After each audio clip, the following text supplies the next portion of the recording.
Molecules and Avogadro's law, ये तीन बातें पढ़ेंगे।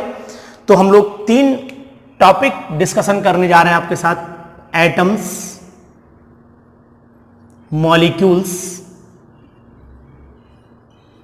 मॉलिक्यूल्स एंड एवोगैड्रोस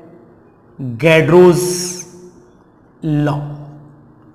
ये आपको पता है मैं तीनों टॉपिक एक साथ क्यों ले रहा हूं, इसकी जानकारी पहले आपको देता हूं। मैंने तीनों टॉपिक एक साथ इसलिए लिए हैं कि एवोगैड्रो ने ही एटम्स और मॉलिक्यूल की डेफिनेशन दी थी। एवोगैड्रो ने ही बताया था कि एटम होता क्या है, एटम की डेफिनेशन क्या है, होता क्या है कि नहीं बता सकते, लेकिन डेफिनेशन क्या, एटम को डिफाइन कैसे किया जाए, ये एवोगैड्रो ने ही बताया था। मॉलिक्यूल्स को कैसे डिफाइन किया जाए, ये बात भी एवोगैड्रो ने ही बताई थी। तभी मैंने इन तीनों चीजों को एक साथ कंसीडर किया है, जैसा कि मुझे पता है। अब एटम्स यानी एटम होता क्या है, कैसे डिफाइन करें एटम को। अगर हम बात करें एटम की, तो एटम की आखिरकार डेफिनेशन क्या है, तो हम एवोगैड्रो ने जो बताया कि atom is the smallest particle of element that may or may not has independent existence and take part in a chemical reaction। फिर से बात कर लेते हैं, atom is the smallest particle of element that take part in a chemical reaction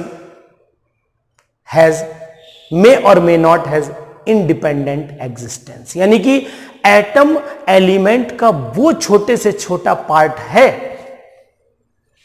जो chemical reaction में participate करता भी है और नहीं भी करता है, जो अपनी इंडिपेंडेंट एग्जिस्टेंस रखता भी है और नहीं भी रखता है। ये बात बताई थी एटम के बारे में। तो atom is the smallest part of matter made up of 3 fundamental particles, यानी इसके अंदर 3 फंडामेंटल पार्टिकल्स थे एटम के, जिनको नाम दिया गया था इलेक्ट्रॉन, प्रोटॉन। ये तो बाद की बात है, बाद में आई थी, लेकिन आपको यही बता दे रहे हैं, इलेक्ट्रॉन, प्रोटॉन एंड न्यूट्रॉन। यानी कि एवोगैड्रो ने तो केवल इतना ही बताया कि atom is the smallest particle of element that take part in a chemical reaction and may or may not have independent existence। ये बात एवोगैड्रो ने बताई, लेकिन मैंने इसको आगे भी थोड़ा इंडिकेट कर दिया, क्योंकि आप जानते हैं कि atom has 3 fundamental particle, electron, proton and neutron. ये बात भी आप ध्यान रखिएगा। मॉलिक्यूल्स को भी बताया था एवोगैड्रो ने, क्या बताया कि it is the smallest particle of substance. इन्होंने सब्सटेंस वर्ड यूज कर दिया, इन्होंने एलिमेंट वर्ड यूज नहीं किया। सब्सटेंस में कंपाउंड भी हो सकता है, तो atom is the smallest particle of substance में भी कंपाउंड है ना, कंपाउंड भी हो सकता है। और उसको हम लोग क्या बोल सकते हैं, कंपाउंड, जैसे आपने देखा H2 एक कंपाउंड, उसी तरीके की हम बात करते हैं।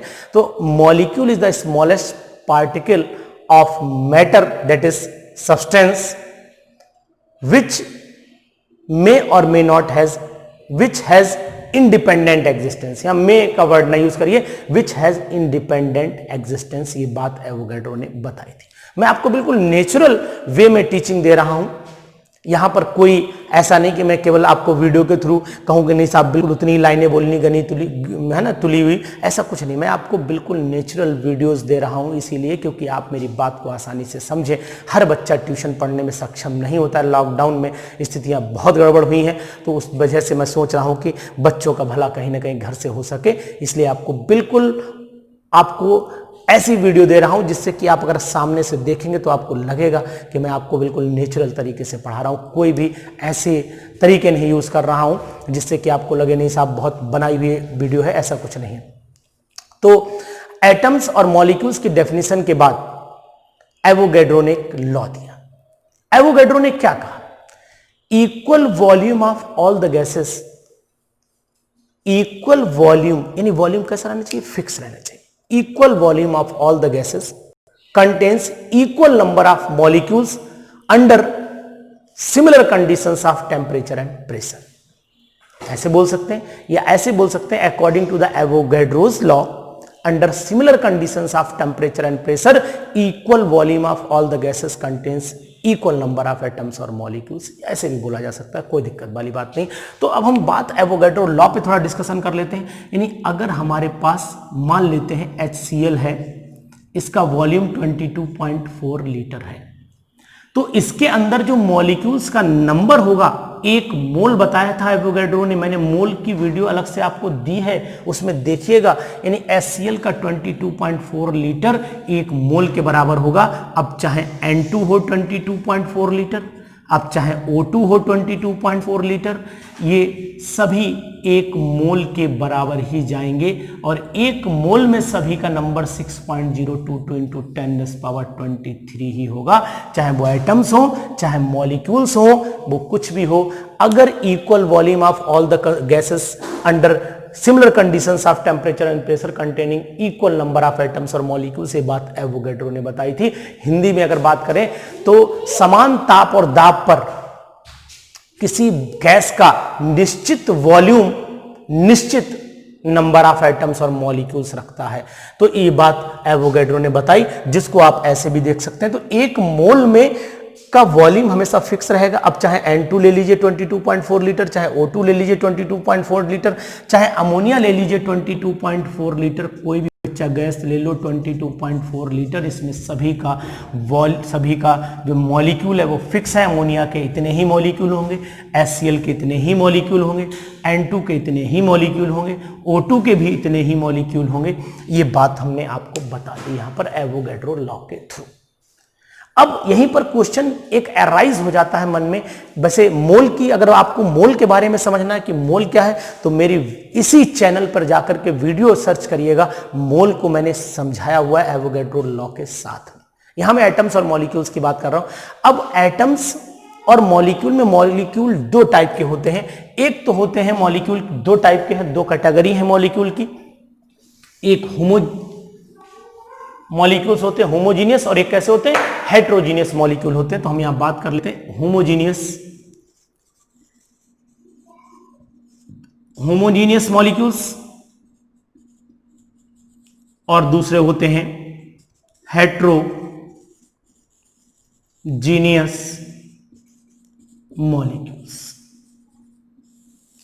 अब बेटा ये होमोजीनियस, होमो मीन्स क्या होता है, समान, सेम। जो होमोजीनियस मॉलिक्यूल्स है वो होते हैं, वो सेम टाइप के एटम से मिलकर के बने होते हैं। जैसे कि N2 की बात करें, O2 की बात करें, है ना, Cl2 की बात करें, ऐसे ही किसी भी गैस की बात कर लें। जैसे अगर और कोई गैस तुम्हारे मन में Cl2 आ गया, F2 आ गया, है ना, F2 आ गया, इस तरीके से एटम्स ऑफ सेम एलिमेंट्स। यानी कि homogeneous molecules are those molecules which contain atoms of same element. N2, Cl2, है ना, O2, F2, ये सब जिस सेम टाइप के बने होने चाहिए उन्हें होमोजीनियस बोलते हैं। और हेट्रोजीनियस मॉलिक्यूल्स वो मॉलिक्यूल्स होते हैं जो डिफरेंट टाइप के एटम्स रखते हैं। जैसे N भी है, H भी है। NH3 में दो अलग अलग कैटेगरी है, HCl, है ना, H2O, ऐसे HF, दिख रहा है आपको, नहीं, H2SO4, ये सब हेट्रोजीनियस मॉलिक्यूल कहलाते हैं, क्योंकि ये atoms of different element containing कर रहे हैं। तो बच्चों, आपने आज पढ़ा एटम्स क्या होते हैं। मैं एक बार रिव्यू दिखा देता हूं पूरा आपको। छोटा सा टॉपिक है, एटम्स क्या होते हैं बताया आपको मैंने, एटम क्या होते हैं डेफिनेशन भी बताई, मॉलिक्यूल क्या होते हैं, मॉलिक्यूल कितने टाइप के होते हैं ये भी आपको बता दिया, और एवोगैड्रो का लॉ क्या कहलाता है। एवोगैड्रो लॉ की डिटेल मैं फिर आपको रिपीट कर रहा हूं कि एक वीडियो मैंने डाल रखी है मोल्स पे, उसमें जाइएगा तो आपको मोल की प्रॉपर कैलकुलेशन करने का एक ट्रिक मैंने समझाया, सुपर ट्रिक समझाया है, जिससे आप आसानी से सीख जाएंगे कि how can we calculate number of moles by using different molecules. Molecules अगर अलग अलग हैं तो उनमें से कैसे निकालेंगे, ये मैंने आपको बताया हुआ है। तो आप मेरे साथ बने रहिएगा, मैं आपको लगातार नई नई टॉपिक पे नई नई वीडियो भेजता रहूंगा, जिससे आप घर पे रह के पढ़ते रहें।